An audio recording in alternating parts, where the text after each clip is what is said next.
Hello. I was just thinking today about a time in my life where I took a lot of business trips with a friend of mine who was quite, you know, very intelligent and knew his stuff very well. And we'd go into meetings in different countries and he'd sit down and give his presentation and talk. And at the end of the time, I realized that he did all the talking and not a lot of investigating whether or not people understood what he said. But often they'd nod their heads and say yes. And I think the assumption was, yes, I agree with you. Yes, I understand.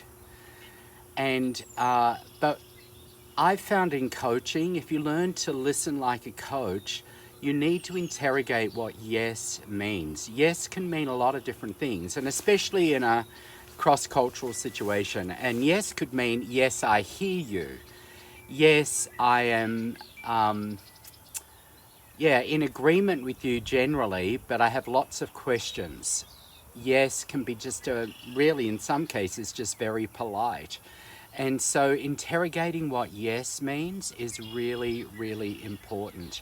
And this is where you begin to develop skills of listening like a coach. When you listen like a coach, you need to go a few steps below what's on the surface and say, so what does that yes mean to you?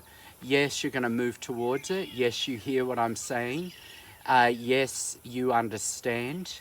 Yes, I'm in agreement. And so just one of the things that I just wanted to emphasize today is, what does yes actually mean?